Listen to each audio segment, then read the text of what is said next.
Welcome to Mike Sigel, joining us from Florida, 1989 BCA Hall of Fame inductee. Mike, welcome to the show. Thank you. I'm still not 100% clear on what the show is, but you'll fill me in later. We'll do the best we can. So, okay. One of the things we're talking about is Shane Van Boening. This is his Hall of Fame year.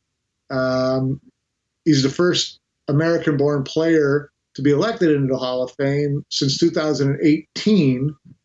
And so I just wanted to get your perspective. I know that, you didn't play him, but you've watched him play. You've seen him. How does his game, what impresses you about his game, and how does his game stack up, with great players that you saw?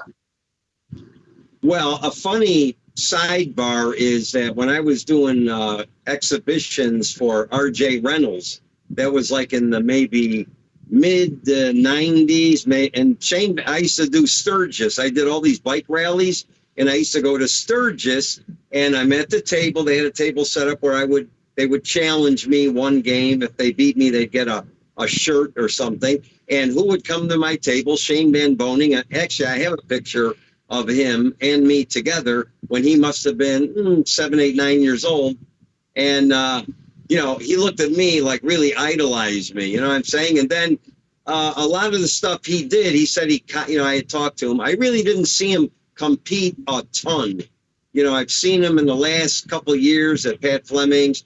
He's a phenomenal, he's got a great touch. He's got a phenomenal break, and he doesn't rattle too often in pressure situations. So, he's a phenomenon. I didn't even know his record was as good as what we were talking about earlier. So now I'm second guessing my list of the top 10, but that's okay. No, he was, all the players on the lists are all have pretty good resumes. Yeah, right. Where does he rank on your list? Let's go through your top 10 U.S. born players of the last 50 years, which includes you. Let's go through that list now. What do you have as number one, Mike? Well, of course, I have me as number one. I've won a ton of tournaments. I'm the youngest man in the Hall of Fame, and I've won tournaments in almost every division. 9-ball, straight full, 8-ball. I won a bunch of one-pocket tournaments. So, whatever. I guess I got to be somewhere up there. The next guy I have is Strickland. Now I'm debating whether Strickland, now in his, I was more 80s. Earl was coming up when I was kind of fizzling out, and he took over. But I'm looking at Strickland, he was an extremely tough player to beat. In other words, I was never comfortable playing him, even if I had a 6-7 game lead going to 11. Let's say it was like 9-2. I still did not feel comfortable because he had that spurt where he could win 5, 6, 7, 8 games in a row before you blink. Very scary player, and he had like the raw talent, you know what I mean? And he's still out there playing today. So I had him as second. Third, I had Nick Varner. Nick, I grew up with Nick. He won a lot of 9-ball tournaments. He's won one-pocket tournaments. He's won the World Straight Pool. When we had the Pro Tour, I think in the 90s, in the whole year, they had like 13 tournaments. He won 10 of them, and that was with everybody. So then my fourth pick is Van Boening. Now I don't know if Van Boening should now go where Strickland is, or even maybe above. No, he's not going to go above me. I'll keep that one. But Van Boening and Strickland and Varner, Van Boening's won a ton of tournaments, and really in his day, or he's still competing, I haven't really seen him play a lot. I saw him in a 10-ball. All I know is he wins, and he's won a lot of tournaments. He hasn't won too many, I think, straight pool, maybe 8-ball. I'm not 100% sure, but he is a phenomenal talent. Again, he's dominating in an era now where you have all these guys like Filler and Gorst and all the people from around the world playing, and everybody looks like they just run out from everywhere, and he's still dominating. Along with 2 or 3 other guys. Right. So that was my fourth, That was my fourth pick, but I see that could be bumped up to 3 or 2. I'm staying at the top. So Next, I had Mizerak. Now, Mizerak, again, you got to remember that certain guys like Varner and Mizerak and myself and Rempe and guys like that all played all around. In my era, everybody was a great straight pool player, a great 9-ball player, 1 pocket, 8-ball. So today, they don't really have events like that. It's mostly just the 9-ball. But I had Mizerak. He won 4 U.S. Opens in a row when everybody ran hundreds. He won 2 World Straight Pools, and he won 9-ball terms. Did he win the U.S. Open 9-ball? I can't remember. Do you know that? I believe he did once. Yes. So, again, then after that, I had Buddy Hall. Now, Buddy, here's like a misnomer. I mean, Mizerak was a phenomenal player. He got out of the gate about as fast as anybody ever. And competing, you have to get out of the gate. You can't be a late starter. You have to get out of the gate, put pressure on your opponent because there's a lot of luck and so on, even in any game in pool today.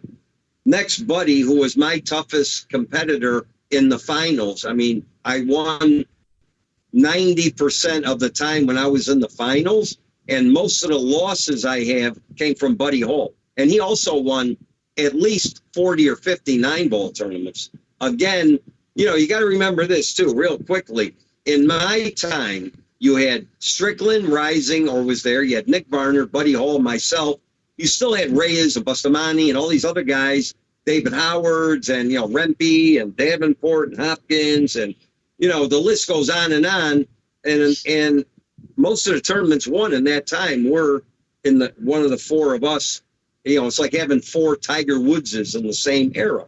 I don't think the competition was as tough as it is today, but when you're playing against guys that are tournament winners, there's a big difference between playing a guy that can run out and looks good and then playing a guy that can take it off and win the tournament under pressure. Right. Those guys are tougher ones, in my opinion. Right. Then I went down to Jim Rempe, who he a little even earlier than 75. His game, he was unbeatable for a long period of time. He had phenomenal form. I did a lot of things with Jimmy. We were living next to each other. He had phenomenal talent, knew how to play every game. He was a tremendous, what's the word I'm looking for? Percentage player. That's something that I feel that I did very well, is knowing when to shoot, when to duck, playing the score, if you're ahead and all these different factors, depending on whether I would shoot a shot or not. I would look at the whole, and Jimmy did that about as good as anybody. He dominated, right? I was the next guy after him, and then after me was Earl. And, during this other period of time with other great players. So, that was then, and Jimmy won tons of tournaments. 9-ball, he played great 1 pocket, straight pool. So I had him 7th. That's hard to believe that he would be 7th. And then the next one I had was Johnny Archer, and Johnny, don't get offended here. I don't, this is not easy to do. Johnny won a bunch of 9-ball tournaments. He dominated for many years. I don't know if he won anything else in any other game. That's the only reason why I had him there. But the only thing I could do is bump him near Rempe. I think, I don't know. No, it's hard. I had a group of guys. Well, look at the next guy. Johnny, he won. He played in straight pool. He didn't even know how to play it. And he ran 5 games in a row over 100. Okay, when they were having those ones with Charlie Williams. So, he picked that up very quickly. But I don't think he won a straight pool tournament, but he won a ton of tournaments. Again, I've been out of pool for 30 years. So the younger players, it's hard for me because I really have not seen them, and all I do is hear things, Then I had Davenport, Kim, he won 14 or 16 9-ball tournaments. I think that's about all he won. He had tremendous, he could play unbelievably under pressure, and he was a tremendous shot maker. Now, by the way, I'm going to say Archer, Davenport, Van Boening, and Varner and Strickland all had a tremendous 9-ball break. Okay, they hit him hard, and that also is a big factor in winning tournaments. Tim, I mean, honestly, he didn't win as many tournaments as a lot of these other guys, but he had a lot of heart. He was a real straight shooter under pressure and had a big break. And he was also very explosive. And he was a pretty good-looking guy anyway. Then at the very bottom, I had Hopkins.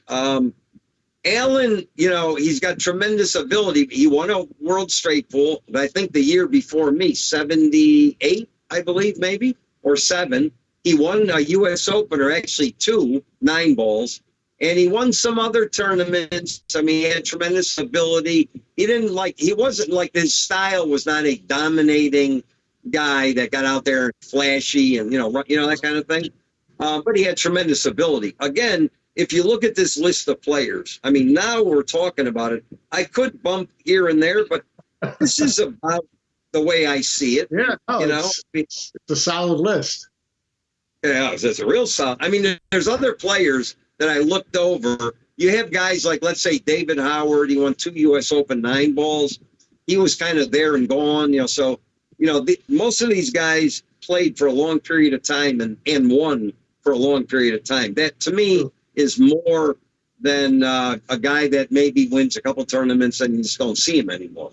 So I look at the longevity and the ability of playing different games, not just one game, you know. So that's kind of the way I made my list. No, I think that it's a solid list. I mean, it's, you know, we know we've both seen all these players play over the years, and it's impossible to, you know, you can always match their places. You can put a couple of people in there that maybe weren't, but you know, these are all great American-born players over the last 50 years for sure. You can't go too far wrong with any of these guys. Yeah, if you had gone back more, because, you know, the Cranes, the Mosconis, the Karras, the Lassiter, you know, Lassiter players that we all saw play, you know. Right. So, yeah, that's a whole different conversation, different game back then too. But anyways, no, this is a great list. I appreciate your taking part in this, Mike. And shocked, as you can tell, that you picked yourself number 1. But well, I mean, yeah. Well, I mean, I feel, you know, I'm the youngest man in the Hall of Fame. That's probably going to stay forever because now the minimum is 40. That's good. I think it should be like 50. Okay, anyway, but and I won a lot of. I can't even keep track, but I've written down like 87, and there's a lot of tournaments that I totally forgot about. But I did win, I think, more tournaments than anybody else, and in different divisions.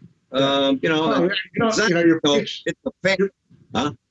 you're preaching to the choir, Mike. I had you number 1 on my list, so you're safe. Yeah, but I gave you $100. Yeah, no, I mean, you know, it's hard to. I mean, Earl. I mean, you know, the players. You know, today the thing with the. You know, the guys like Reyes, I mean, he's a phenomenal player and this and that. But, you know, if you look at the tournament wins and go by that, these are the guys that stick out above. Yeah. You got, you know, Amani, you know, so there's a bunch of guys out there that at one time or another played. But as far as winning tournaments, you know, I know Earl's won a ton. I know Nick. I know Van Boening. Mizerak comes in a little light, but he did something very big in the straight pool. Buddy won a ton of tournaments. Rempe, Archer, Davenport, and Hopkins. I mean, yeah, no slouches there. Yeah, right. Well, listen, thanks very much for your time. Appreciate your input. You had some really good insight that we all enjoyed, and we'll catch up with you again soon. Okay, I'll be at Pat Fleming's International Open commentating, so the people that like me, they'll love it. And the people that don't like me, turn your volumes down. All right. Thanks, Mike. All right. Thanks a lot, Mike. Thank you.